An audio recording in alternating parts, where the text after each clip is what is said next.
สถานีวิทยุกระจายเสียงแห่งประเทศไทยและเครือข่ายทั่วประเทศเสนอข่าวต้นชั่วโมงรู้เร็วรู้จริงเกาะติดทุกสถานการณ์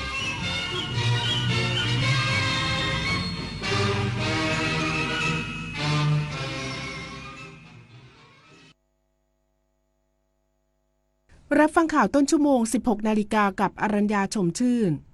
คณะรัฐมนตรีมีมติเห็นชอบร่างพระราชบัญญัติความรับผิดชอบเพื่อความชำรุดบกพร่องของสินค้าพศ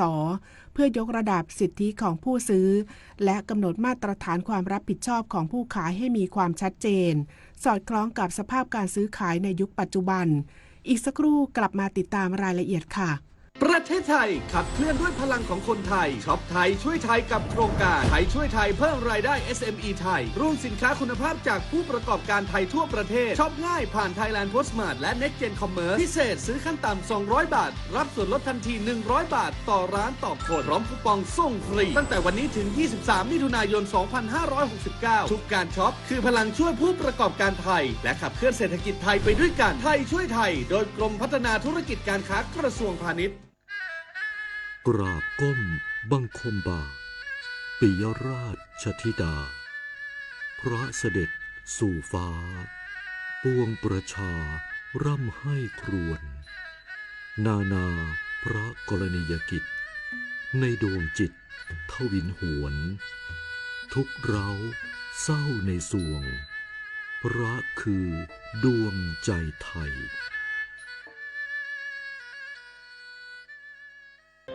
อาเซียนของเราก้าวไกลกว่าที่เคยจากการค้าการท่องเที่ยวเทคโนโลยีสู่ความร่วมมือของผู้คนทั้งภูมิภาคประเทศไทยพร้อมเดินหน้าเชื่อมโยงเศรษฐกิจวัฒนธรรมและมิตรภาพกับประเทศสมาชิกอาเซียนอย่างสร้างสรรค์เพราะอาเซียนไม่ใช่แค่เพื่อนบ้านแต่คือพลังแห่งอนาคตร่วมกันร่วมเรียนรู้พัฒนาและเติบโตไปด้วยกันในประชาคมอาเซียนฟ้าสลัวมัวแสงระวีส่องนกหยุดร้องวังเวงให้เงียบเหงามองฟ้าวันนี้เป็นสีเทาอกประชาหมองเศร้าระทมสวงด้วยพระราชธิดาพระองค์ใหญ่เสด็จคันไลสู่แดนสวงเสียงร่ำไห้สะท้อนสถานสวงพระเป็นดั่งดวงใจไทยประชาคณะรัฐมนตรีมีมติเห็นชอบร่างพระราชบัญญัติความรับผิดชอบเพื่อความชำรุดบกพร่องของสินค้าพศเพื่อยกระดับสิทธิของผู้ซื้อและกำหนดมาตรฐานความรับผิดชอบของผู้ขายให้มีความชัดเจนสอดคล้องกับสภาพการซื้อขายในยุคปัจจุบันนางสาวนฤดาเพลิดวิวัฒนารองโฆษกประจำสำนักนายกรัฐมนตรีเปิดเผยว่าคณะรัฐมนตรีมีมติเห็นชอบร่างพระราชบัญญัติความรับผิดเพื่อความชำรุดบกพร่องของสินค้าพศเพื่ออุดรอยรั่วของกฎหมายเดิมและยกระดับความคุ้มครองสิทธิของผู้ซื้อให้มีความชัดเจนสอดคล้องกับยุคปัจจุบันโดยกฎหมายฉบับนี้จะครอบคลุมการซื้อขายทั่วไประหว่างผู้ประกอบการกับผู้บริโภคและระหว่างธุรกิจด้วยกันรวมถึงสัญญาเช่าซื้อและการแลกเปลี่ยนสินค้าแต่ยกเว้นไม่บังคับใช้กับสินค้ามือสองและสัตว์มีชีวิตสำหรับสาระสำคัญของด้านกฎหมายมีการกำหนดบทสันนิษฐานความชำรุดบกพร่องเพื่อคุ้มครองผู้ซื้อหากพบปัญหาภายในเวลาที่กำหนดให้ถือว่าสินค้านั้นพังมาตั้งแต่ต้นโดยสินค้าทั่วไปและรถจักรยานยนต์กำหนดภายใน6 เดือนส่วนรถยนต์กำหนดไว้ภายใน1 ปีซึ่งผู้ซื้อสามารถเรียกร้องสิทธิตามประเภทสินค้าได้ดังนี้สินค้าทั่วไปหากเสียหายในสาระสำคัญสามารถขอเปลี่ยนชิ้นใหม่ได้ถ้าเปลี่ยนไม่ได้มีสิทธิ์เลิกสัญญาส่วนกรณีเสียหายเล็กน้อยสามารถขอซ่อมลดราคาหรือเลิกสัญญาได้ตามเงื่อนไขรถยนต์และรถจักรยานยนต์หากพบข้อบกพร่องที่กระทบต่อความปลอดภัยและซ่อมแซมไม่ได้ผู้ซื้อมีสิทธิ์ขอเปลี่ยนคันใหม่หรือเลิกสัญญาได้ทันทีโดยระหว่างการซ่อมผู้ขายต้องรับผิดชอบค่าใช้จ่ายหรือจัดหาประโยชน์ทดแทนให้ด้วยเครื่องใช้ไฟฟ้าและอิเล็กทรอนิกส์หากพบปัญหาภายใน14 วันนับตั้งแต่วันรับมอบมีสิทธิ์เปลี่ยนเครื่องใหม่ได้ทันทีศักดิ์สิทธิ์ประดับศิลป์รายงานครม.อนุมัติขยายเวลาบังคับใช้มาตรฐานกระดาษสัมผัสอาหารออกไปอีก1 ปีเพื่อบรรเทาผลกระทบผู้ประกอบการและประชาชน นางสาวพลอยทะเลลักษมีแสงจันทร์รองโฆษกประจำสำนักนายกรัฐมนตรี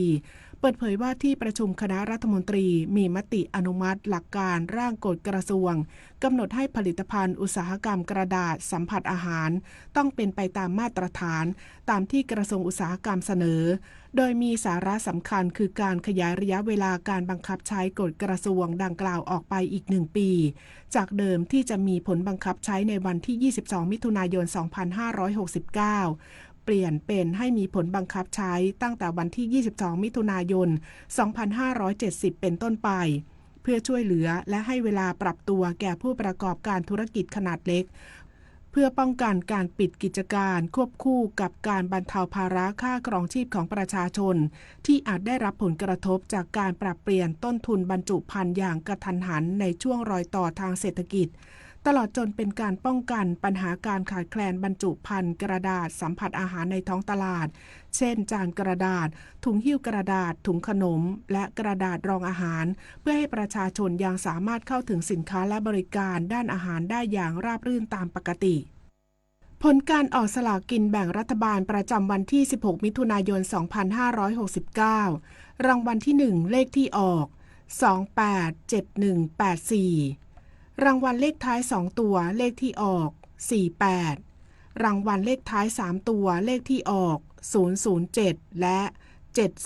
721รางวัลเลขหน้า3ตัวเลขที่ออก758และ434น้ำมันทุกหยดมีค่ารู้ใช้รู้รักษาวันข้างหน้าไม่ขาดแคลนจบข่าวอรัญญาชมชื่นอ่านรับฟังข่าวครั้งต่อไปเวลา 17 นาฬิกาค่ะติดตามข่าวที่นำเสนอไปแล้วได้ที่ www.thainews.prd.go.th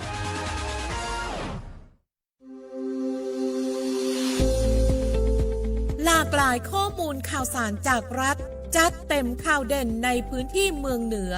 เวลาดี4 โมงแรงในรายการอู้ข่าวเจ้าเหนือ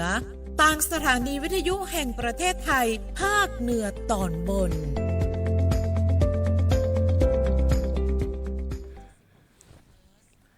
สวัสดีครับ สวัสดีครับยินดีต้อนรับเข้าสู่รายการอู้ข่าวเจ้าเหนือนะครับผมวันนี้อยู่กับสวท.ลาปูนนะครับผมวันนี้เป็นแม่ข่ายในการถ่ายทอดสัญญาณเสียงนะครับไปทั้ง11สถานีด้วยกันที่ฟังรับชมกันอยู่นะครับผมทักทายท่านผู้ชมท่านผู้ฟังนะครับหากใครที่ติดตามทาง Facebook Live สามารถพูดคุยกันเข้ามาได้นะครับผมอย่าลืมกดไลค์กดแชร์ให้กับเฮาด้วยนะครับผมวันนี้ก็เป็นวันที่บนๆมื่นๆเหมือนกันเนาะไอโอมเนาะแม่นครับเปิ้ลก็เตือนมาว่าช่วงนี้น่าจะมีฝนค่อนข้างเยอะเหมือนกันใครจะไปตั้งไหนดูแลกันตัวสุขภาพขับรถรวมไปถึงใครอยู่หิมน้ำหิมดอย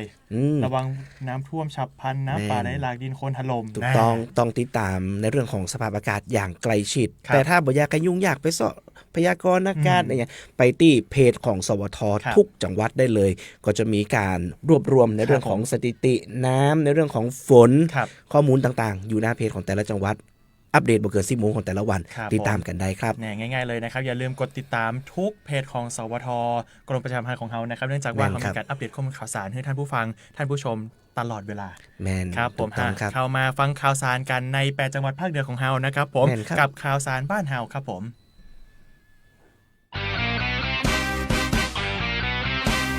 อู้ข่าวเจ้าเหนือช่วงข่าวสารบ้านเฮาเจียงใหม่ลำปูนลำปางแม่ฮ่องสอนวันนี้นะครับผมมากันที่ใกล้ๆบ้านใกล้เรือนเคียงของเฮาก่อนดีกว่านะครับผมเชียงใหม่นั่นเองนะครับผมเชียงใหม่นะครับผมเปิ้ลพุทธแคมเปญแฮปปี้เชียงใหม่นะครับผมสุขคุ้มเที่ยวครบจบที่เชียงใหม่นะครับกระตุ้นในเรื่องของการท่องเที่ยวในช่วงของกรีนซีซั่นหรือว่าหน้าฝนนี้ครับวันที่16มิถุนายนนะครับผมนายสุภามิตรกิจจาภิพัฒน์นะครับนายกสมาคมธุรกิจท่องเที่ยวจังหวัดเชียงใหม่นะครับผมเปิดเผยว่าสมาคมธุรกิจท่องเที่ยวจังหวัดเชียงใหม่นะครับร่วมกับหน่วยงานที่เกี่ยวข้องได้จัดโครงการแฮปปี้เชียงใหม่นะครับผมภายใต้แนวคิดสุข คุ้มเที่ยวครบจบที่เชียงใหม่นะครับซึ่งเป็นความร่วมมือระหว่างภาครัฐแล้วก็ภาคเอกชนเพื่อที่จะกระตุ้นการท่องเที่ยวในช่วงกรีนซีซั่นหรือว่าหน้าฝนครับระหว่างเดือนมิถุนายนนะครับผมจนถึงเดือนตุลาคม 2569 นี้พร้อมจะมอบสิทธิประโยชน์นะครับแล้วก็โปรโมชั่นพิเศษจากโรงแรมร้านอาหารสปาสนามกอล์ฟแล้วก็สถานประกอบการด้านการท่องเที่ยวทั่วจังหวัดเชียงใหม่เลยครับผมโดยผู้แทนของหน่วยงานที่เกี่ยวข้องนะยกตัวอย่างเช่นนะครับผมสมาคมธุรกิจท่องเที่ยวจังหวัดเชียงใหม่สำนักงานท่องเที่ยวและกีฬาจังหวัดเชียงใหม่เป็นต้นนะครับผมได้เข้าร่วมวางป้ายนะครับประชาสัมพันธ์โครงการแฮปปี้เชียงใหม่ที่ท่าอากาศยานนานาชาติเชียงใหม่หรือสนามบินเชียงใหม่นั่นเองครับโดยได้จัดทำสื่อประชาสัมพันธ์ 4 ภาษาด้วยกันไทยอังกฤษจีนและก็เกาหลีนะครับผมพร้อมติดตั้งป้ายประชาสัมพันธ์2จุดสำคัญด้วยกันก็คือบริเวณผู้โดยสารขาเข้าระหว่างประเทศเนาะแล้วก็บริเวณผู้โดยสารขาเข้าภายในประเทศทางนี้นะครับผมนักท่องเที่ยวสามารถสแกน QR Code ติดป้ายให้นะลงทะเบียนเข้าร่วมโครงการรับสิทธิประโยชน์แล้วก็การเข้าถึงโปรโมชั่นต่างๆสุดพิเศษนะครับจากผู้ประกอบการที่เข้าร่วมโครงการได้ทันทีเมื่อเดินทางถึงจังหวัดเชียงใหม่นี่แค่เหยียบไปถึงสนามบินก็จะได้รับโปรโมชั่นอย่าลืมสแกนกันนะครับให้ใครเห็นป้ายโครงการแฮปปี้เชียงใหม่ครับผมยังอยู่ที่จังหวัดเชียงใหม่ครับน้องอันในช่วงฝนจะนี่เนาะต้องมีเรื่องของยุ่งนะครับมีข่าวคราวเกี่ยวกับในเรื่องของสาธารณสุขมาฝากนะครับที่อำเภอฝางนางไพรพนา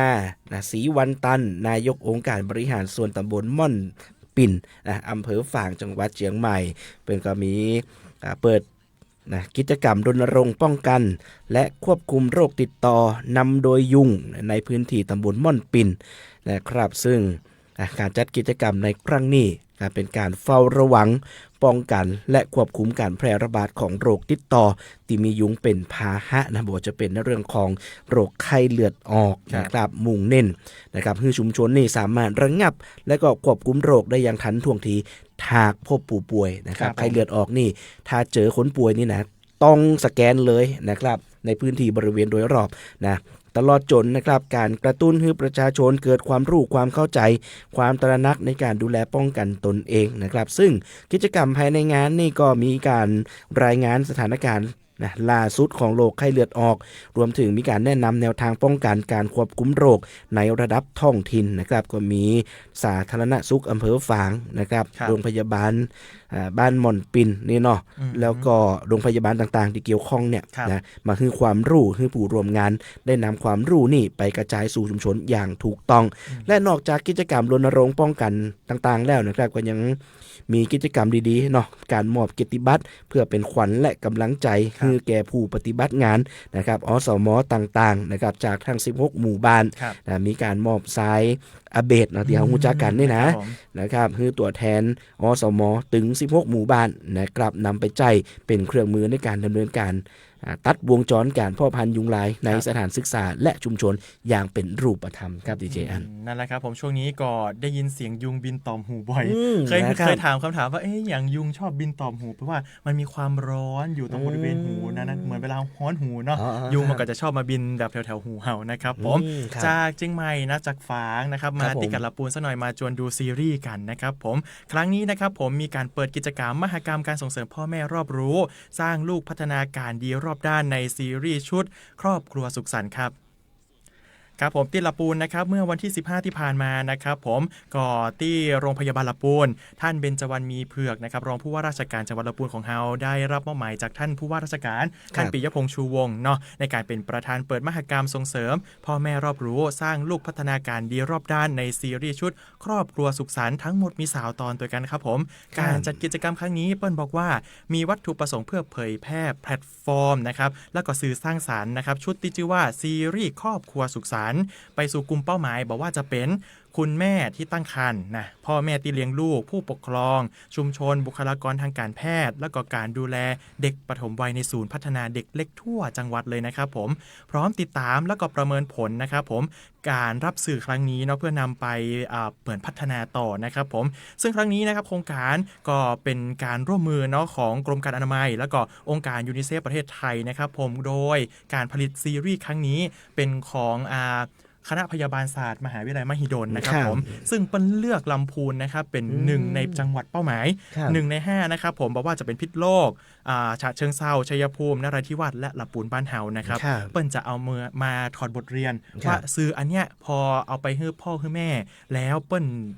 รับรู้แล้วเปิ้นเอาไปทำต่อจะได้นะครับซีรีส์นี้ใครสนใจนะครับอยากจะเข้าไปนะครับบอกว่าจะเป็น Facebook นะ YouTube ทุกช่องทางเลยพิมพ์ว่าซีรีส์ครอบครัวสุขสันต์จะมีซาวตอนด้วยกันนะครับผมดูเพลินๆแต่ได้สาระแน่นอนในการที่จะนำเกร็ดความรู้เหล่านี้เปิ้ลบอกว่าแต่ก่อนนี้เฮาเลี้ยงลูกตามภูมิปัญญาของเฮาแต่ประเดี๋ยวนี้นะครับผมเปิ้ลรวบรวมเอาคำถามจากพ่อแม่หลายๆคนว่ามันเกิดอย่างขึ้นกับลูกเฮาแบบนี้แบบนั้นเป็นปัญหาและรวบรวมมาทำเป็นซีรีส์ซาวตอนนี้สามารถนำไปเรียนรู้ก่อนที่เราจะมีลูกหรือระหว่างมีลูกแล้วหรือจะเอาไปให้คนที่เป็นคนเลี้ยงเด็กดูก็ได้นะครับผมอันนี้ก็ฝากโดยซีรีส์ครอบครัวสุขสันต์ครับบดีมัวลองผิดลองถูกเนาะเขามีแนวทางเขามีไกด์ไลน์ที่เปิ้ลศึกษามาแล้วดูเลยครับผมพิมพ์เข้าไปเลยว่าซีรีส์ครอบครัวสุขสันต์นะครับฝากไว้ตัวครับผมครับจากจังหวัดลำพูนไปกันที่ลำปางครับที่จังหวัดลำปางเปิ้ลมีการปลูกต้นไม้นะเพื่อการฟื้นฟูสภาพเมืองแล้วก็ปลูกจิตสำนึกรักและห่วงแหนทรัพยากรป่าไม้นายสมนึกจรัญไกรสอนนะครับผู้อำนวยการฝ่ายการผลิตเมืองแม่เมาะนะครับก็ได้เปิดเผยว่ากฟผ.แม่เมาะนี่มีการจัดกิจกรรมงานปลูกต้นไม้นะครับเพื่อการฟื้นฟูสภาพเมืองประจำปี 2569 นะครับตีการไฟฟ้าฝ่ายผลิตแห่งประเทศไทยแม่เมาะอำเภอแม่เมาะจังหวัดลำปางนั่นเองพร้อมด้วยผู้นำองค์กรปกครองส่วนท้องถิ่นต่างๆหน่วยงานที่เกี่ยวข้องพี่น้องประชาชนก็มาร่วมกิจกรรมกันเป็นจำนวนมากซึ่งก่อนเริ่มกิจกรรมก็ได้มีการร่วมกันยืนสงบนิ่งเป็นเวลา1นาทีเพื่อน้อมถวายความอาลัยและน้อมรำลึกในพระมหากรุณาธิคุณในสมเด็จพระนางเจ้าสิริกิติ์พระบรมราชินีนาถพระบรมราชชนนีพันปีหลวงและสมเด็จพระเจ้าลูกเธอเจ้าฟ้าพัชรกิติยาภานะครับซึ่งต้นไม้นะครับที่นำมาปลูกในพื้นที่นี่ก็มีหลายพันด้วยกันนะครับก็ปลูกกันจำนวน350ต้นนะบนพื้นที่3ไร่นะครับแล้วก็ตีผ่านมาเนี่ยกฟผ.นี่เปิดกระปลูกต้นไม้อย่างต่อเนื่องนะตั้งแต่ปี 2552 ในจนปัจจุบันนี่ปลูกต้นไม้ฟื้นฟูสภาพแวดล้อมไปแล้วนะครับหลายพันต้นเลยนะครับบนพื้นที่ 13,300 ไร่นะครับก็เป็นการแสดงถึงความมุ่งมั่นตั้งใจในการฟื้นฟูสภาพสภาพพื้นที่นะครับภายหลังการทำเมืองนี่ก็ฮือคลื่นกลับสู่สภาพเดิมนะครับซึ่งจังหวัดลำพูนของเขาก็มีการปลูกต้นไม้ไปตะวาเหมือนกันบนพื้นที่10ไร่นะครับมีการแจกข้าวใหม่500ต้นนะครับแล้วก็มีการปลูกต้นไม้ไป 1,000 ต้นนะครับก็เป็นกิจกรรมดีๆนะครับครับผมแวะทักทายท่านผู้ชมที่ทางFacebook สักหน่อยนะครับผมใส่ทักมาน้องอุ้ยพรบอกว่ากำลังเห็นหน้าดีเจ2คนนะจะได้แล้วก็ฝากติดตามกันตัวนะครับผมมาต่อกันที่แม่ฮ่องสอนกันสักหน่อยนะครับผมเปิ้ลมีการซ้อมแผนนะครับฉุกเฉินแล้วก็แผนเผชิญเหตุรูปแบบมุ่งยกระดับนะครับมาตรฐานความปลอดภัยด้านการบินครับ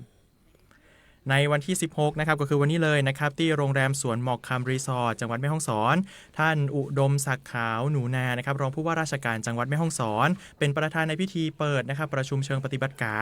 รฝึกซ้อมแผนฉุกเฉินและแผนปฏิบัติเผชิญเหตุเต็มรูปแบบนะครับผมที่ท่าอากาศยานแม่ฮ่องสอนกรณีท่าอากาศยานประสบเหตุในเที่ยวบินและกรณีการละเมิดมาตรฐานด้านการความปลอดภัยโดยมีหัวหน้าส่วนราชการหน่วยงานภาครัฐเอกชนและก็เจ้าหน้าที่ที่เกี่ยวข้องเข้าร่วมการฝึกซ้อมในครั้งนี้ครับผมครั้งนี้นะครับผมได้มี34หน่วยงานด้วยกันนะครับที่เข้าร่วมฝึกซ้อมแล้วก็มีการท่านรองผู้ว่าเปิ้ลก็ไปเป็นขวัญและกำลังใจก่อนที่จะเข้าสู่การประชุมเชิงปฏิบัติการแบบจำลองสถานการณ์บนโต๊ะนะครับผมจากนั้นก็เป็นการซักซ้อมทำความเข้าใจนะครับสถานการณ์จำลองนะครับผมแล้วก็มีการทำแผนผังการฝึกซ้อมเพื่อให้ทุกหน่วยงานรู้หน้าที่ของตัวเก่าแล้วก็สามารถบูรณาการการทำงานร่วมกันได้อย่างมีประสิทธิภาพเมื่อเกิดสถานการณ์จริงนะครับผมครั้งนี้นอกเปิ้ลบอกว่าจะกำหนดจัดขึ้นนะครับเป็นการซ้อมจริงนะครับผมในวันพุธที่17ก็คือวันพรุ่งนี้นะครับผมที่บริเวณท่าอากาศยานแม่ฮ่องสอนโดยจะเริ่มจำลองสถานการณ์ฝึกซ้อมตั้งแต่ 9 โมงจนถึง 11 โมงครึ่งนะครับผมจากนั้นจะมีการแถลงข่าวเกี่ยวกับสถานการณ์จำลองที่เกิดขึ้นในการฝึกซ้อมแล้วก็ในช่วงบ่ายของวันเดียวกันค ณะทำงานก็จะมีการประเมินผลฝึกซ้อมจะร่วมการประชุมสรุปภาพรวมแล้วก็มีการประเมินผลเพื่อนำข้อดีข้อเสียข้อที่ควรปรับปรุงในแผนนี้ครับผมไปปฏิบัติต่อไปนะครับผมอันนี้ก็เป็นการฝึกซ้อมไว้ก่อนป้องกันไว้ก่อนเผื่อมันเกิดสถานการณ์จริงมาเราก็จะสามารถหยิบแผนนี้มาใช้ได้เลยครับผมยังอยู่ที่จังหวัดแม่ฮ่องสอนครับผมกูเตือเฮาต้มไข่เนาะเฮาแกะออกมาปุ๊บไข่ขาวมันก็สีขาวนั่นเลยต้องขาวใสแม่นแต่ว่าวันนี้มีข่าวที่อำเภอแม่เสรียงครับผมปอกไข่ต้มออกมาแล้วไข่สีชมพูตอนแรกเขาก็นึกว่าไข่ปลอมก็แต่แล้วนะครับก็เกิดจากไข่ปกติเนี่ยส่วนสาเหตุจะเป็นเรื่องจะใดนั้นติดตามกันในข่าวนี้ครับทางแม่เสรียงนะครับมีการรุยตรวจไข่ต้มสีชมพูเนอคุณผู้ฟังครับก็มีการคาดการณ์ว่าจะปนเปื้อนกับแบคทีเรียอันตรายนะครับเพราะฉะนั้นเจ้าหน้าที่เปิ่นก็สนที่กำลังนะครับบอกว่าจะเป็นทางด้านสาธารณสุขแล้วก็ฝ่ายปกครองลงพื้นที่ตรวจร้านค้าในพื้นที่อำเภอแม่เสรียงนะครับหลังจากเจ้าบ้านเนี่ยไปร้องเรียนนะครับว่าซื้อไข่ไก่เนี่ยไปต้มนะครับแล้วไข่ขาวเนี่ยเปลี่ยนเป็นสีแดงชมพูเข้มเนาะตอนแรกก็นึกว่าไข่ปลอมครับนะซึ่งก็รับไข่ล็อตเนี่ยต้นทางครับมาจากบริษัทค้าส่งในจังหวัดเจียงใหม่แล้วก็ร้านค้าส่งเนี่ยก็ได้กระจายไปหลายร้านในพื้นที่นะล่าสุดนะครับร้านค้าต้นทางนี่ก็ยินดีรับผิดชอบเปลี่ยนสินค้าให้ลูกค้าแล้วนะครับทางด้านสาธารณสุขอำเภอแม่เสรียงเนี่ยนายกมลใจฐานี่นะได้ออกประกาศเตือนห้ามรับประทานเด็ดขาดนะครับพร้อมชี้แจงให้พี่น้องประชาชนนะครับว่าเกิดจากเชื้อแบคทีเรียนะเปิ่นคาดการเนาะเกิดจากเชื้อแบคทีเรียกลุ่มหนึ่งตีสร้างสารสีนะเจริญเติบโตได้ดีในไข่ที่มีรอยร้าวมีความชื้นหรือว่าเก็บรักษาบ่ถูกต้องจนแบคทีเรียเหล่านี้แทรกซึมเข้าไปในเปลือกไข่นะครับระหว่างนี้ก็อยู่ช่วงตี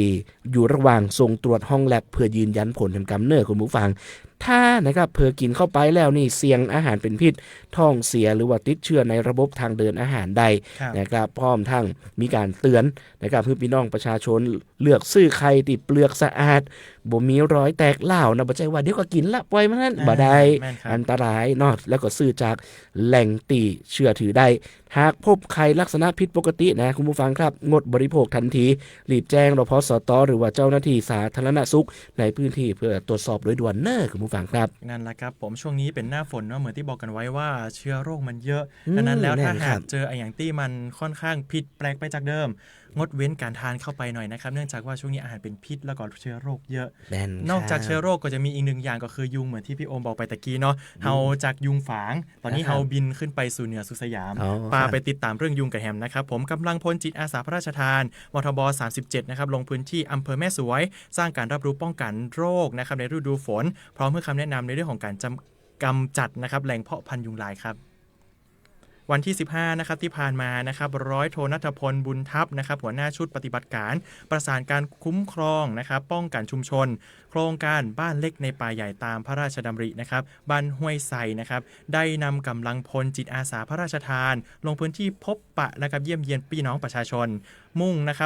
เน้นในเรื่องของการประชาสัมพันธ์ให้พี่น้องในพื้นที่ตระหนักถึงการป้องกันไข้เลือดออกโรคไข้หวัดแล้วก็โรคไข้หวัดใหญ่นะครับผมเนื่องจากว่าช่วงนี้หน้าฝนนะครับมีน้ำขังตามภาชนะแล้วก็พื้นที่ต่างๆซึ่งเป็นแหล่งเพาะพันธุ์ยุงลายอันเป็นสาเหตุสำคัญนะครับของการแพร่เชื้อไข้เลือดออกนั่นเองในพื้นที่บ้านยะหาหมู่9ตำบลป่าแดดอำเภอแม่สวยจังหวัดเชียงรายเจ้าหน้าที่นะครับได้มีการให้คำแนะนำนะครับในเรื่องของการกำจัดแหล่งเพาะพันธุ์ยุงลายบอกว่าจะเป็นปิดฝาภาชนะเก็บไว้ให้มิดชิดนะครับผมเปลี่ยนน้ำในใจกันนะครับหรือว่าภาชนะที่เปิดโล่งทุก7วันเนื่องจากว่ายุงมันไข่แล้วมันเกิด7วันเนาะแล้วก็กำจัดเศษวัสดุนะครับที่เหลือใช้ที่มีน้ำขังบอกว่าจะเป็นยางรถยนต์เก่าขวดน้ำกระป๋องนะครับผมรวมถึงแนะนำให้พี่น้องประชาชนกางมุ้งขณะนอนเพื่อที่จะได้ป้องกันยุงครบเนอะขณะนี้นะครับผมยังได้สอบถามความเป็นอยู่ของพี่น้องประชาชนนะครับผมขณะเดียวกันเนาะรับฟังปัญหาไปโดยแล้วก็สร้างความสัมพันธ์อันดีระหว่างหน่วยทหารแล้วก็ชุมชนนะครับสะท้อนถึงความห่วงใยแล้วก็ความมุ่งมั่นที่จะดูแลคุณภาพชีวิตของพี่น้องประชาชนในจังหวัดเชียงรายอย่างใกล้ชิดนั่นเองนะครับผมครับผมยุงก่อช่วงนี้เหมือนที่บอกไปเนาะตอมหูบ่อยขนาดเลยจะได้แล้วก็ดูแลสุขภาพกันตัวนะในเรื่องของยุงนะครับครับผมไปกันที่จังหวัดพะเยากันพ่องครับคุณผู้ฟังจังหวัดพะเยานี่มีการ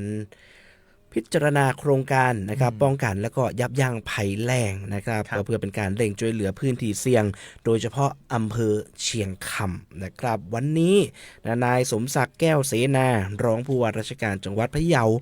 เป็นประธานการประชุมนะครับพิจารณาโครงการในเชิงป้องกันหรือยับยั้งภัยพิบัติกรณีฉุกเฉินภัยแล้งนะครับที่ห้องประชุมศูนย์บัญชาการเหตุการณ์จังหวัดพะเยาปพพะเยาที่สารกลางเนาะก็มีหัวหน้าส่วนราชการหน่วยงานที่เกี่ยวข้องเข้าร่วมประชุมกันอย่างพร้อมเพรียงเพื่อแก้ปัญหาให้พี่น้องประชาชนซึ่งการประชุมครั้งนี้นะครับมีเรื่องสืบเนื่องจากอำเภอต่างๆในพื้นที่จังหวัดพะเยานะครับมีการรายงานสถานการณ์และขอรับการสนับสนุนงบประมาณเพื่อนำไปแก้ไขปัญหาความเดือดร้อนของพี่น้องประชาชนในด้านน้ำอุปโภคบริโภครวมถึงนอกเหนือจากการบริโภคอุปโภคแล้วยังมีการสนับสนุนภาคการเกษตรให้สามารถดำเนินกิจกรรมได้อย่างต่อเนื่องนะครับซึ่งทางจังหวัดพะเยาก็ได้เล็งเห็นถึงความจำเป็นเร่งด่วนก็ได้เร่งขับเคลื่อนพิจารณาโครงการผ่านเป็นไปอย่างรวดเร็วและก็ทันต่อสถานการณ์นะครับซึ่งวาระสำคัญที่ประชุมกันในวันนี้ก็มีการร่วมกันพิจารณาโครงการตีเสนอขอรับงบประมาณของอำเภอเชียงคำนะครับซึ่งนะครับเป็นพื้นที่ที่ต้องได้รับการเฝ้าระวังและความช่วยเหลืออย่างใกล้ชิดต้องติดตามอย่างใกล้ชิดเลยพื้นที่ตรงนี้นะนอกจากนี้ครับที่ประชุมก็ยังได้ทบทวนระเบียบนะครับกระทรวงการคลังเนาะว่าด้วยเรื่องของเงินทดลองราชการนะครับเพื่อให้การดำเนินงานและก็เบิกจ่ายงบประมาณเป็นไปด้วยความโปร่งใส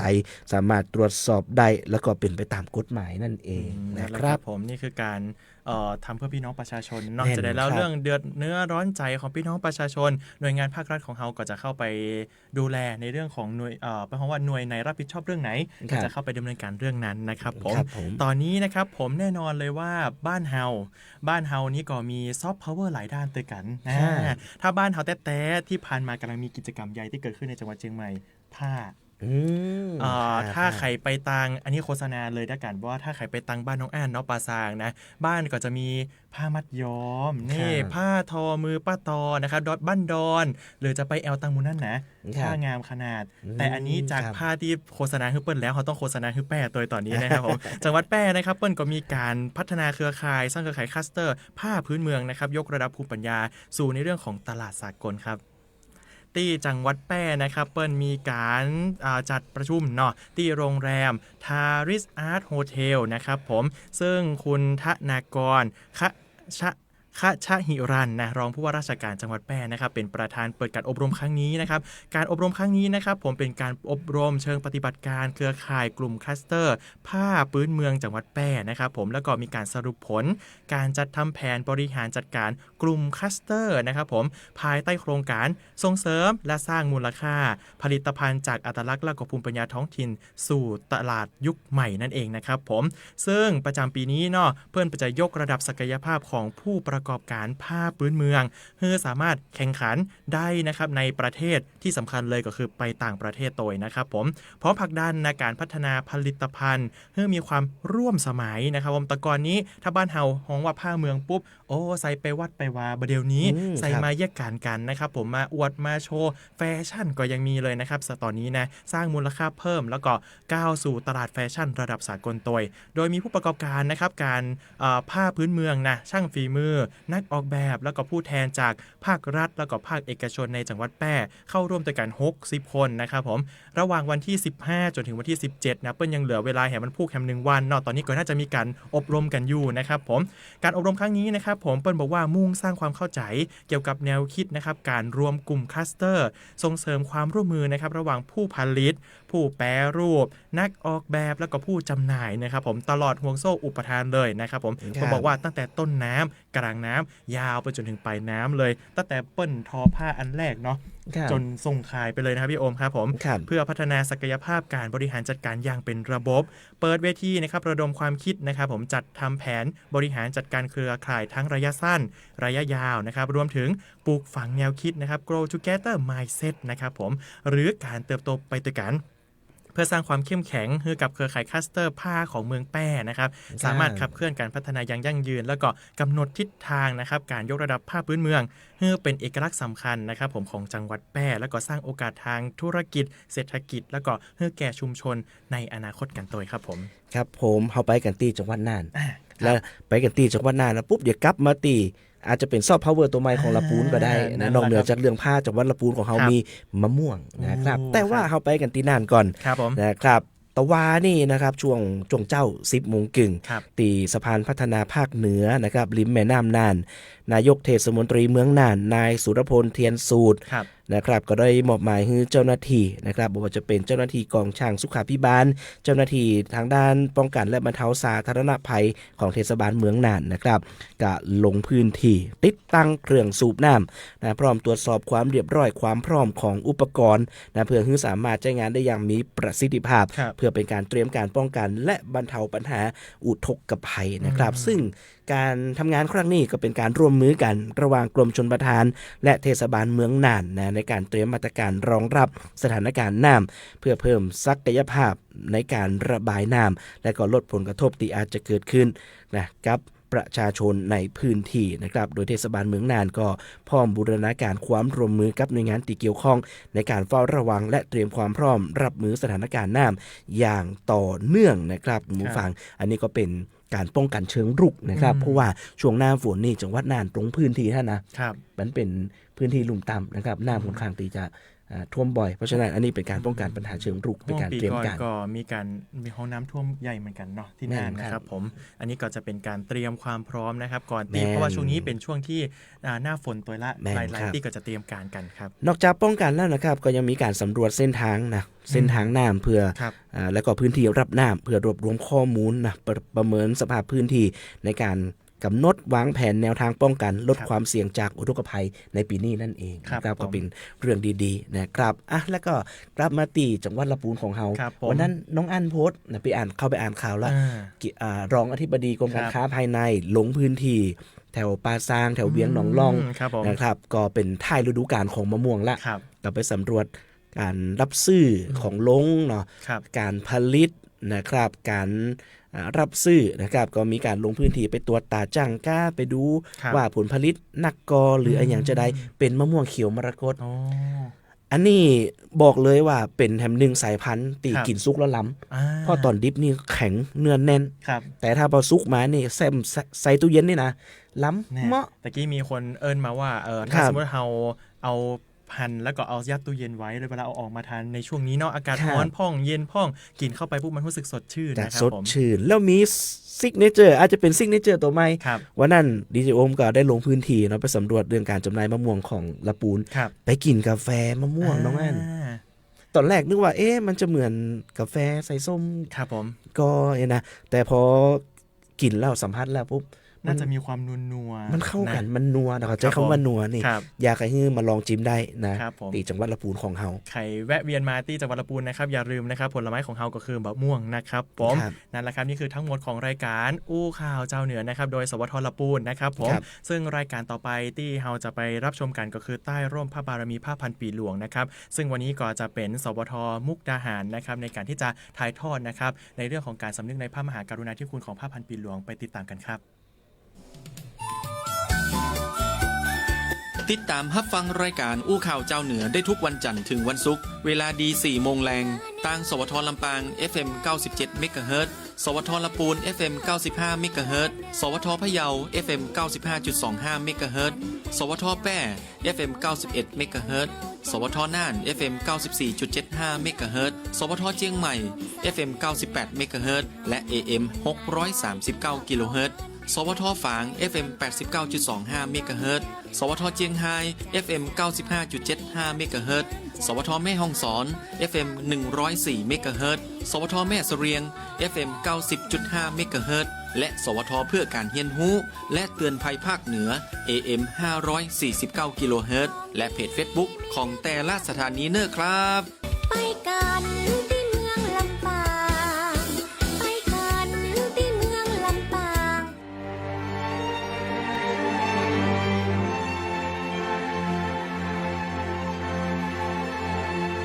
สถานีวิทยุกระจายเสียงแห่งประเทศไทย 70 สถานีทั่วทุกภูมิภาคเสนอรายการใต้ร่มพระบารมีพระพันปีหลวง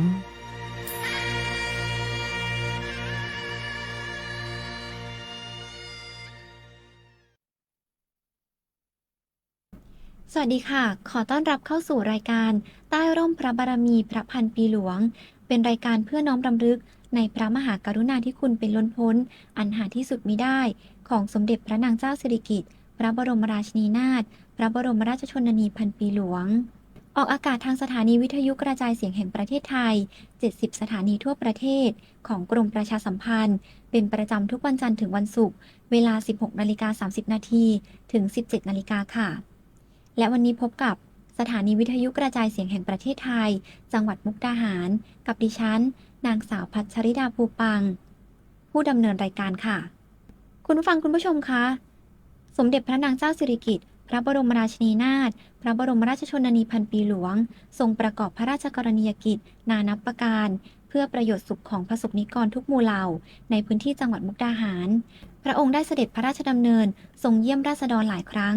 ทั้งโดยเสด็จพระราชดำเนินพระบาทสมเด็จพระบรมชนกาธิเบศรมหาภูมิพลอดุลยเดชมหาราชบรมนาถบพิตรและเสด็จโดยพระองค์เองค่ะ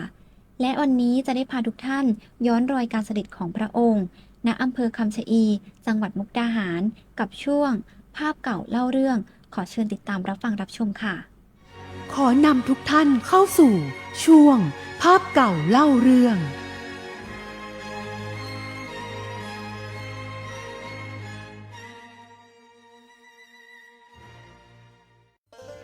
ภาพเก่าเล่าเรื่องในวันนี้พาทุกท่านย้อนกลับไปในวันที่ 29 พฤศจิกายน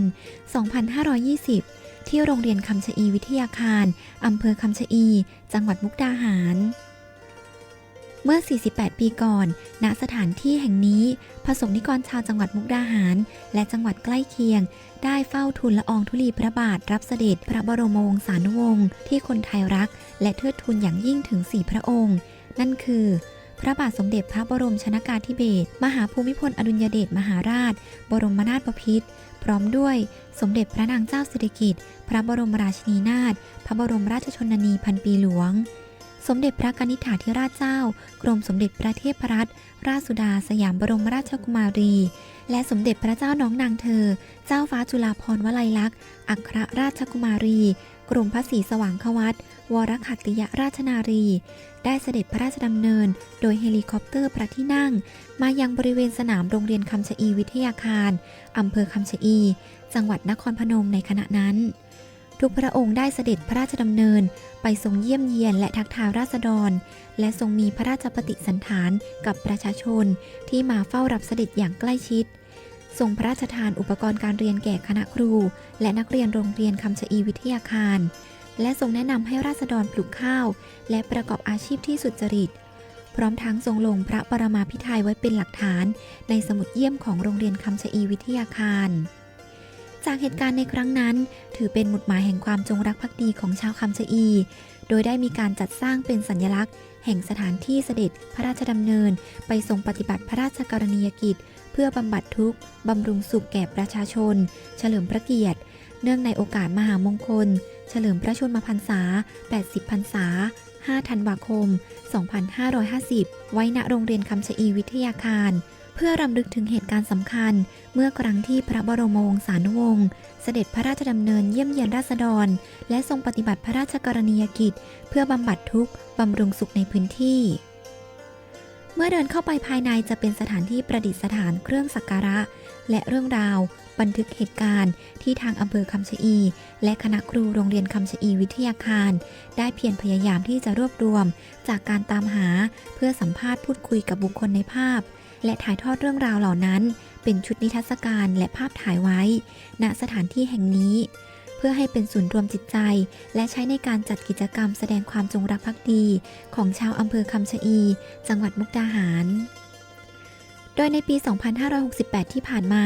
เมื่อวันที่ 26 พฤศจิกายน 2568 ได้มีการจัดพิธีบำเพ็ญกุศลถวายพระราชกุศลแด่สมเด็จพระนางเจ้าสิริกิติ์พระบรมราชินีนาถพ ระบรมราชชนนีพันปีหลวงเนื่องในวาระครบรอบ 48 ปีวันเสด็จทรงงานอำเภอคำชะอีโดยมีนายวรยานบุญราชผู้ว่าราชการจังหวัดมุกดาหารเป็นประธาน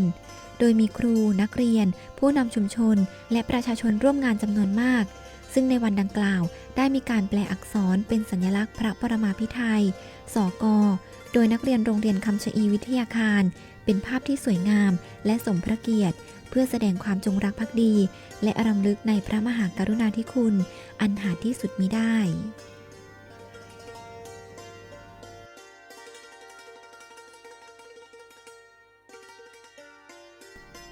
คุณผู้ฟังคุณผู้ชมคะโครงการส่งเสริมศิลปาชีพบ้านสานแวนาโคกกรุงตำบลกกตูมอำเภอดงหลวงจังหวัดมุกดาหารเป็นหนึ่งในโครงการอันเนื่องมาจากพระราชดำริที่สมเด็จพระนางเจ้าสิริกิติ์พระบรมราชินีนาถพระบรมราชชนนีพันปีหลวงได้พระราชทานความช่วยเหลือราษฎรในพื้นที่ห่างไกล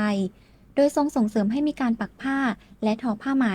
โดยเฉพาะการปักผ้าและจัดทำเครื่องแต่งกายชุดโขนนั้นถูกนำไปใช้ประกอบเข้าชุดสำหรับใช้ในการแสดงโขนพระราชทานที่จัดขึ้นเป็นประจำทุกปีและได้กลายเป็นอาชีพเสริมหลักที่สร้างรายได้ที่มั่นคงให้กับประชาชนในชุมชน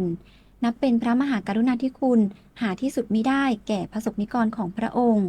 จะพาทุกท่านติดตามกันในช่วงตามรอยพระเมตตาค่ะขอนำทุกท่านเข้าสู่ช่วงตามรอยพระเมตตา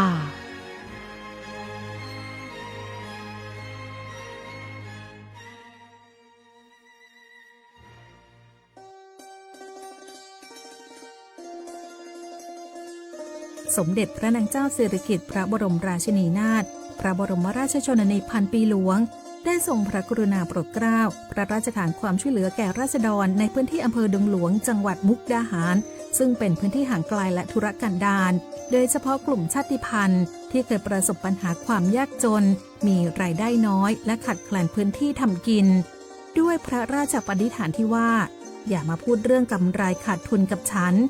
ต้องการให้คนจนมีงานทำมากๆขาดทุนของฉันคือกำไรของแผ่นดินพระองค์ได้พระราชทานอาชีพเสริมและพลิกฟื้นคุณภาพชีวิตของราษฎรผ่านการจัดตั้งศูนย์และโครงการส่งเสริมศิลปาชีพที่สำคัญในพื้นที่จังหวัดมุกดาหารอาทิโครงการส่งเสริมศิลปาชีพบ้านสานแวนาโคกกรุงโครงการส่งเสริมศิลปาชีพบ้านหนองแคนอำเภอดงหลวงจังหวัดมุกดาหารโดยโครงการส่งเสริมศิลปาชีพบ้านสานแวนาโคกกรุงเมื่อวันที่ 4 มิถุนายน พุทธศักราช 2535 สมเด็จพระนางเจ้าสิริกิติ์พระบรมราชินีนาถพระบรมราชชนนีพันปีหลวงเสด็จพระราชดำเนินทรงงานที่สำนักสงฆ์ภูผาพึ่งใช้เป็นที่ประทับชั่วคราวทรงทราบถึงความยากลำบากของราษฎรบ้านนาโคกกรุงและบ้านสานแวตำบลกกตูมอำเภอดงหลวงจึงพระราชทานทุนทรัพย์ส่วนพระองค์เพื่อส่งเสริมอาชีพและมอบทุนการศึกษารวมถึงรับราษฎรที่เจ็บป่วยไว้เป็นคนไข้ในพระบรมราชานุเคราะห์ที่นี่พระองค์ทรงส่งเสริมราษฎรทำการปลูกหม่อนเลี้ยงไหมทอผ้าไหมและงานปักผ้าสำหรับงานปักผ้าและชุดขนพระราชทานคือหนึ่งในพระมหากรุณาธิคุณอันลึกซึ้งของสมเด็จพระนางเจ้าสิริกิติ์พระบรมราชินีนาถพระบรมราชชนนีพันปีหลวงที่ทรงผสานการชุบชีวิตผู้ยากไร้เข้ากับการอนุรักษ์ศิลปะวัฒนธรรมชั้นสูงของชาติได้อย่างน่าอัศจรรย์งานปักผ้ากลุ่มอาชีพที่ใหญ่ที่สุดในโครงการส่งเสริมศิลปาชีพบ้านสานแวนาโคกกรุงแม้ว่าบ้านสานแวจะโดดเด่นเรื่องการทอผ้าไหมแต่ในด้านโครงสร้างสมาชิกกลุ่มงานปักผ้าถือเป็นกลุ่มที่มีจำนวนสมาชิกมากที่สุดในโครงการเนื่องจากเป็นงานที่ราษฎรสามารถรับชิ้นงานไปทำที่บ้านได้ทำให้สามารถดูแลบุตรหลานและทำควบคู่ไปกับงานเกษตรกรรมหลักได้อย่างสะดวกเมื่อสมเด็จพระนางเจ้าสิริกิติ์พระบรมราชินีนาถพระบรมราชชนนีพันปีหลวงทรงมีพระราชดำริให้ฟื้นฟูการแสดงโขนเฉลิมพระเกียรติโขนพระราชทานขึ้นมาสิ่งสำคัญที่ต้องรื้อฟื้นคือภัตราภรณ์หรือเครื่องแต่งกายโขนโบราณที่ต้องมีความวิจิตรการตาพระองค์จึงทรงใช้โครงข่ายของศูนย์ศิลปาชีพทั่วประเทศรวมถึงกลุ่มปักผ้าบ้านสานแวนาโคกกรุงในการสร้างสรรค์เครื่องแต่งกายเหล่านี้เทคนิคที่ใช้ปักชุดโขนสมาชิกกลุ่มปักผ้าบ้านสานแวจะได้รับการฝึกฝนเทคนิคชั้นสูงเช่นการปักสอยด้วยไหมน้อยการปักหักดิ้น ข้อดิ้นโปร่งและการหนุนดิ้นให้เกิดมิตินูนเด่นตามลวดลายราชสำนักโบราณเช่นลายพุ่มข้าวบินลายกระจังและลายกนกโดยสมาชิกจะได้รับมอบหมายให้ปักชิ้นส่วนสำคัญของตัวละครโขนพระนางยักษ์ลิงเช่นอินทนูหรือนวมคอกรองคอสนับเพลาทับสวงและห้อยหน้าห้อยข้างซึ่งล้วนต้องใช้ความประณีตและการคำนวณระยะฝีเข็มอย่างแม่นยำเป็นแรมเดือนต่อ1ชิ้นงานการที่ทรงพระราชทานงานปักชุดโขนมาทำในชุมชนไม่เพียงแต่สร้างรายได้เสริมที่มั่นคงให้แก่กลุ่มแม่บ้านและเยาวชนในพื้นที่เท่านั้นแต่ยังเป็นการยกระดับฝีมือของชาวบ้านให้กลายเป็นช่างหัตถศิลป์ชั้นสูงที่มีส่วนร่วมในการทำเครื่องแต่งกายสำหรับนาฏกรรมระดับโลกอีกด้วยงานปักผ้าและชิ้นส่วนชุดโขนที่ทำสำเร็จจากโครงการส่งเสริมศิลปาชีพบ้านสันแวะนาโคกรุงอำเภอดงหลวงจังหวัดมุกดาหารจะถูกส่งเข้ากองราชเลขานุการในพระองค์เพื่อนำไปประกอบเข้าชุดสำหรับใช้ในการแสดงโขนพระราชทานที่จัดขึ้นเป็นประจำทุกปีเมื่อปี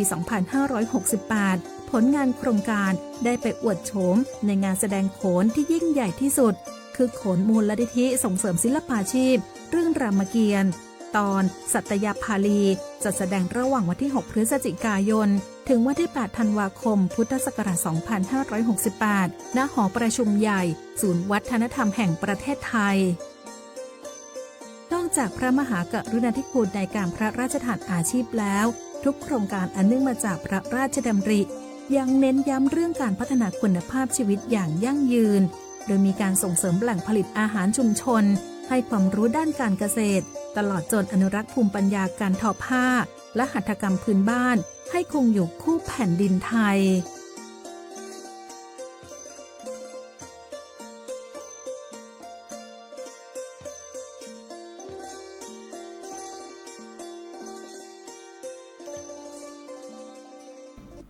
คุณผู้ฟังคุณผู้ชมคะ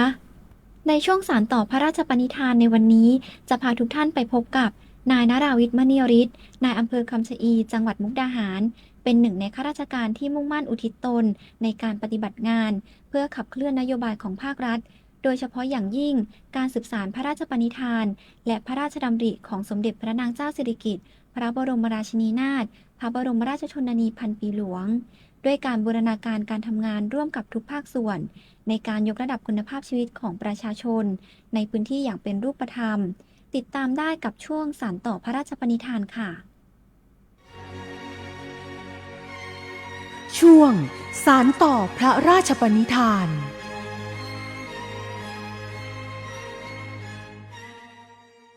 ครับสวัสดีครับผมนายนราวิทย์มณีฤทธิ์นายอำเภอคำชะอีครับสำหรับการสืบสานพระราชปณิธานของสมเด็จพระนางเจ้าสิริกิติ์พระบรมราชินีนาถพระบรมราชชนนีพันปีหลวงนะครับในฐานะที่ผมเองเป็นนายอำเภอคำชะอีนะครับและเป็นประสบนิกรของพระองค์นะครับได้นำแนวพระราชดำริและพระราชปณิธานนะครับเกี่ยวกับการยกระดับคุณภาพชีวิตของพี่น้องประชาชนนะครับในทุกมิติมาดำเนินการในพื้นที่โดยเฉพาะในเรื่องของการเพิ่มรายได้ให้กับพี่น้องประชาชนโดยการทำอาชีพเสริมนะครับโดยเฉพาะพระองค์ท่านได้เน้นเรื่องของการอนุรักษ์ผ้าไทยผ้าพื้นเมืองแล้วก็ได้ส่งเสริมสนับสนุนให้เกิดรายได้กับกลุ่มอาชีพทอผ้านะครับรวมทั้งสนับสนุนให้ทุกคนได้นำผ้าไทยไปประยุกต์ใช้ไปสวมใส่ก่อให้เกิดรายได้ซึ่งที่เห็นได้ชัดเจนก็คือพระองค์ทรงได้มีพระดำริให้ก่อตั้งโครงการส่งเสริมศิลปาชีพขึ้นในทุกภูมิภาคของประเทศนะครับโดยเฉพาะในจังหวัดมุกดาหารเราเองนะครับมีโครงการศิลปาชีพ2แห่งนะครับซึ่งตั้งอยู่ที่อำเภอดงหลวงนะครับไม่ว่าจะเป็นโครงการส่งเสริมศิลปาชีพบ้านสันแวนาโคกรุงอยู่ที่ตำบลกกตูมอำเภอดงหลวงนะครับและอีกที่หนึ่งคือโครงการส่งเสริมศิลปาชีพบ้านหนองแคนนะครับตำบลหนองแคนอำเภอดงหลวงจังหวัดมุกดาหารซึ่งผมเองก่อนจะย้ายมาอยู่ที่นี่ก็เคยดำรงตำแหน่งในอำเภอดงหลวงนะครับก็ได้สนองพระราชดำริและก็ติดตามการดำเนินโครงการนะครับอย่างต่อเนื่อง ในส่วนของอำเภอคำชะอีเรานะครับก็ได้ขยายผลจากโครงการส่งเสริมศิลปาชีพบ้านหนองแคนนะครับได้มาขยายผลอยู่ที่บ้านอยู่ที่ตำบลคำบกนะครับซึ่งเป็นกลุ่มทอผ้าภูผากูดนะครับซึ่งได้เริ่มดำเนินการมาตั้งแต่ปี 2567 นะครับแล้วก็ปัจจุบันนี้มีสมาชิกประมาณ 30 คน ได้รับพระมหากรุณาธิคุณนะครับรับไว้เป็นสมาชิกสมทบซึ่งก็พระองค์ท่านทางโครงการเนี่ยได้นำความรู้นำวิทยากรมาให้ความรู้มาอบรมแล้วได้รับพระราชทานเส้นไหมนะครับเส้นฝ้ายแล้วก็วัสดุอุปกรณ์ต่างๆแล้วก็มีออเดอร์มีงานมาให้แล้วก็ส่งไปยังโครงการศิลปาชีพบ้านหนองแคนแล้วก็ส่งต่อไปที่โครงการส่งเสริมศิลปาชีพบ้านกุดนาขามที่จังหวัดสกลนครแล้วก่อให้เกิดรายได้กับกลุ่มสมาชิกสมทบนี้อย่างมากมายตอนนี้ก็ได้รับโครงการจากกระทรวงมหาดไทยนะครับงบมา 100,000 บาทเพื่อมาทำผลิตภัณฑ์ผ้าย้อมสีธรรมชาติเพื่อต่อยอดกับโครงการนี้ซึ่งขณะนี้ก็กำลังดำเนินการอยู่นะครับก็ถือว่าได้รับอานิสงส์จากพระราชปณิธานนี้ซึ่งกลุ่มนี้ก็กำลังดำเนินการอย่างเข้มข้นและก็ต่อเนื่องนะครับก็นับเป็นพระมหากรุณาธิคุณอย่างหาที่สุดไม่ได้ที่พระสงฆ์นิกรชาวอำเภอคำชะอีได้รับพระเมตตาจากโครงการที่พระองค์ทรงมีพระราชดำริไว้แล้วก็พวกเราจะสานต่อพระราชปณิธานนี้ให้เกิดความยั่งยืนแล้วก็ให้พี่น้องประชาชนมีคุณภาพชีวิตที่ดีขึ้นสมดังปณิธานของพระองค์ท่านครับ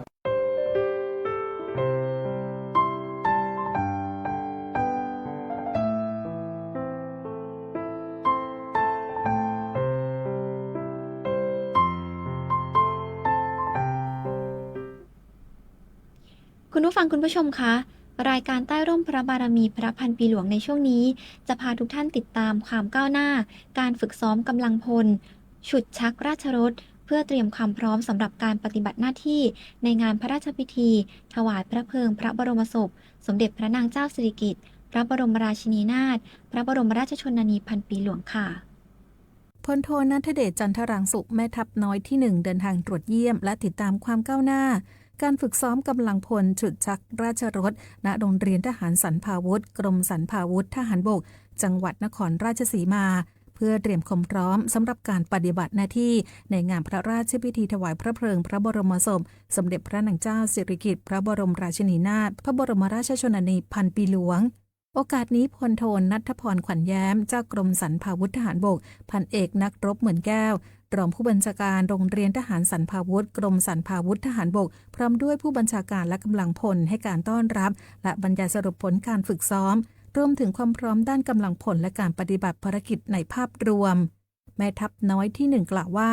กรมสรรพาวุธทหารบกได้รับมอบหมายภารกิจสำคัญในการจัดกำลังพลฉุดชักพระมหาพิชัยราชรถน้อยและเกลินบันไดนาคซึ่งเป็นองค์ประกอบสำคัญของริ้วขบวนพระบรมราชอิสริยยศโดยเฉพาะริ้วขบวนที่2ซึ่งเป็นขบวนที่ใช้กำลังพลจำนวนมากที่สุดมีระยะทางการเคลื่อนขบวนยาวที่สุดและใช้เวลาปฏิบัติภารกิจนานที่สุดจึงต้องอาศัยความพร้อมเพรียงความแข็งแรงและความอดทนในการปฏิบัติหน้าที่ของกำลังพลทุกนายโดยได้กำชับให้หน่วยงานที่เกี่ยวข้องรักษาความต่อเนื่องของการฝึกซ้อมโดยหลีกเลี่ยงการปรับเปลี่ยนกำลังพลทั้งตัวจริงและกำลังพลสำรองโดยไม่จำเป็นเพื่อให้เกิดความคุ้นเคยในการปฏิบัติงานร่วมกันและสามารถรักษามาตรฐานการเคลื่อนขบวนให้เป็นไปอย่างพร้อมเพรียงและสง่างามและยังได้สั่งการให้ติดตามและตรวจสอบสภาพเส้นทางตลอดแนวการเคลื่อนขบวนอย่างละเอียดโดยเฉพาะพื้นที่จุดเลี้ยวและพื้นที่ที่มีสภาพผิวไม่สม่ำเสมอเพื่อเร่งประสานการปรับปรุงแก้ไขให้แล้วเสร็จก่อนวันปฏิบัติภารกิจจริงอาจจะช่วยให้การฉุดชักราชรถเป็นไปด้วยความเรียบร้อยและปลอดภัยแม่ทัพน้อยที่1ยังได้แสดงความห่วงใยต่อกำลังพลที่ทุ่มเทฝึกซ้อมอย่างต่อเนื่องตลอดหลายเดือนที่ผ่านมาพร้อมกำชับผู้บังคับบัญชาทุกระดับให้ดูแลด้านสวัสดิการสุขภาพร่างกายและขวัญกำลังใจของผู้ปฏิบัติหน้าที่อย่างใกล้ชิดเพื่อให้กำลังพลทุกนายสามารถปฏิบัติภารกิจสำคัญครั้งประวัติศาสตร์นี้ได้อย่างสมบูรณ์สมพระเกียรติและเป็นที่ประจักษ์แก่ประชาชนทั้งประเทศ